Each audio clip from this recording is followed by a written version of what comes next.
इसके बिल्कुल बेसिक से शुरू करता हूँ। आपने कहा हर शहर में रेड लाइट एरिया होते हैं। क्या होते हैं red light area? Red light areas ऐसे कुछ इलाके होते हैं जो कि शहर में आइडेंटिफाइड होते हैं कि वहाँ पे कोठे हैं। उन कोठों के अंदर लड़कियाँ, everybody knows that these are identified areas, और वहाँ पे अंदर लड़कियों को लाया जाता है बेचने का काम करना। और वहाँ पे ही सारे के सारे जो मर्द, आपने जैसे इनिशियली बोला, तो उन्हें भी पता होता है। वैसे तो बहुत अलग अलग जगह पर छोटे छोटे कोठे चल रहे हैं। दिल्ली में भी अगर देखोगे तो एक रेड लाइट एरिया है जहाँ पर 77 कोठे एक साथ हैं।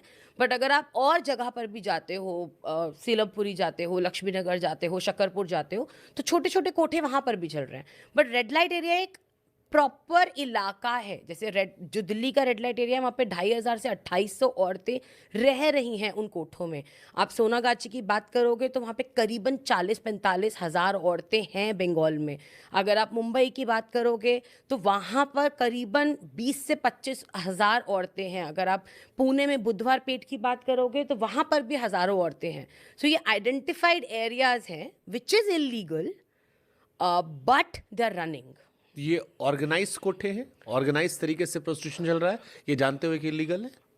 ऑर्गेनाइज तो हम नहीं बोल सकते, बिकॉज ऑर्गेनाइज का मतलब तो मैं ये भी मानती हूँ कि फिर सरकार वहाँ पे फैसिलिटीज़ दे रही है। वहाँ पे उन औरतों के पूरे आइडेंटिटी कार्ड, जैसे अब जब मैं फॉरेन कंट्री गई हूँ और वहाँ के कोठों में देखा है, तो वहाँ की औरतों के पास अधिकार हैं, उनके पास सारे कार्ड्स हैं, सब कुछ है।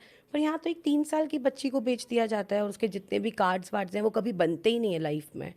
उसे पता ही नहीं होता कि मैं कहाँ से हूँ, मेरा क्या बैकग्राउंड है, मैं हिंदू हूँ, मुसलमान हूँ, उसे नहीं पता है। वहाँ पर आकर उसको जो बताया गया है, जो कहानी दी गई है पूरी ज़िंदगी, जिस मालकिन ने उसको खरीदा है, वही उसकी सच्चाई है। वहाँ पे कभी मैंने किसी पॉलिटिशियन को चढ़ते हुए नहीं देखा है वोट मांगने के लिए। वहाँ पे रात रात में मर्डर्स हो जाते हैं, मैंने कभी नहीं देखा है कि कोई वहाँ पर आकर कंसर्न शो कर रहा है। वहाँ पे कोठों में आग लग जाती है। आती हैं लोग, ऐसा नहीं है कि लोग बिल्कुल नहीं आते हैं, मगर वो आके बस एक एक देखकर, अच्छा इन लोगों को मुआवजा मिलना चाहिए, बट मुआवजा किस बेसिस पे मिलेगा? उनके पास कोई कार्ड्स ही नहीं है, उनके पास कोई आधार कार्ड, राशन कार्ड, बूढ़ी हो रही हैं वो औरतें, कोई ओल्ड एज कार्ड, कुछ भी नहीं है।